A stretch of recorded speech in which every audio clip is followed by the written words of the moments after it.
সুপ্রিয় চাকরি প্রত্যাশী ভাই ও বোনেরা, সবাইকে সুস্বাগতম জানিয়ে শুরু করছি আমাদের নতুন আরও একটি ভিডিও। আজ আমরা আলোচনা করব আমাদের চ্যানেলের সবচেয়ে জনপ্রিয় টপিক এনএসআই এ কারা কারা আবেদন করতে পারবেন না, অর্থাৎ এনএসআই এ আবেদন করার অযোগ্যতা সমূহ নিয়ে আমরা কিন্তু আজকে আলোচনা করতে চলেছি।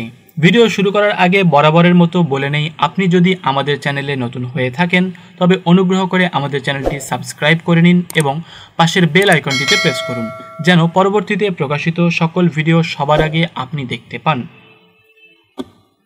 এনএসআই বা জাতীয় নিরাপত্তা গোয়েন্দা সংস্থা বাংলাদেশ সরকারের প্রধান বেসামরিক গোয়েন্দা সংস্থা। এটি 29শে ডিসেম্বর 1972 সালে ঠিক 49 বছর আগে প্রতিষ্ঠিত হয়েছে। এর সদর দপ্তর সেগুনবাগিচা, ঢাকা, বাংলাদেশে অবস্থিত। এই সংস্থাটির মাননীয় মহাপরিচালক মেজর জেনারেল টি.এম. জোবায়ের।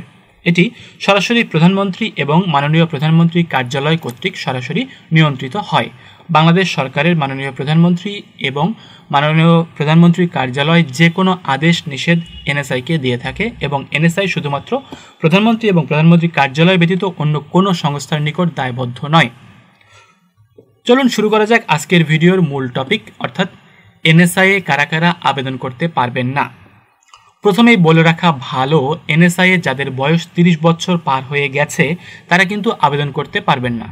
তারপর ছেলে ও মেয়ে উভয়েই আপনারা আবেদন করতে পারবেন, কিন্তু সার্কুলারে আপনারা দেখে থাকবেন দুই একটি জেলার কথা বিশেষভাবে উল্লেখ থাকবে যে জেলাগুলোতে এনএসআই এর কোটা অলরেডি ফিল আপ রয়েছে।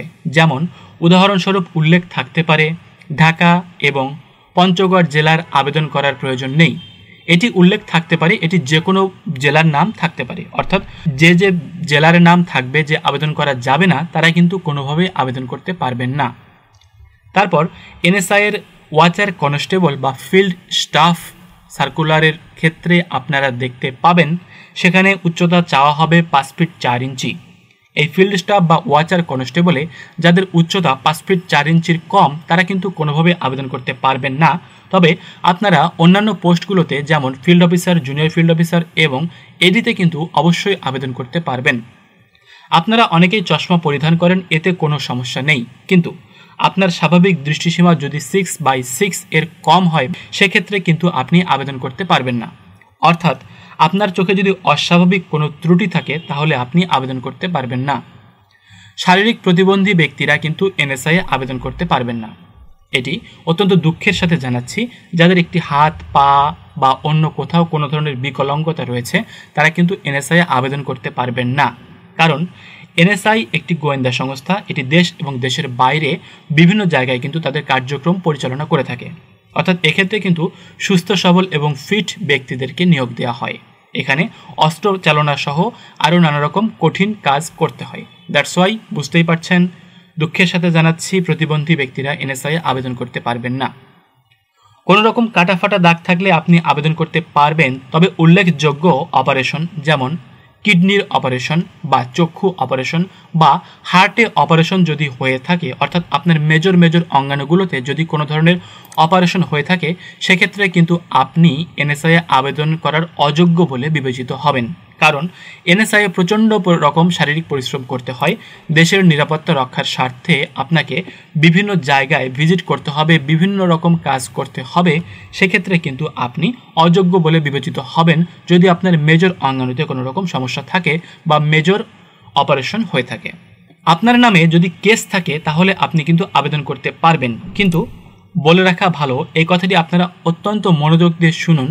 আপনার নামে কোনো ফৌজদারি মামলা থাকলে আপনি আবেদন করতে পারবেন, কিন্তু বিশেষভাবে উল্লেখযোগ্য আপনি যদি কোনো ফৌজদারি মামলায় বাংলাদেশ সরকারের মাননীয় কোর্ট কর্তৃক সাজাপ্রাপ্ত হন, অর্থাৎ আপনি যদি আদালত কর্তৃক একদিনের জন্য সাজাপ্রাপ্ত অপরাধী হিসেবে গণ্য হন, সেক্ষেত্রে এনএসআই কেন আপনি বাংলাদেশ সরকারের কোনো রকম সরকারি চাকরিতে আবেদন করতে পারবেন না।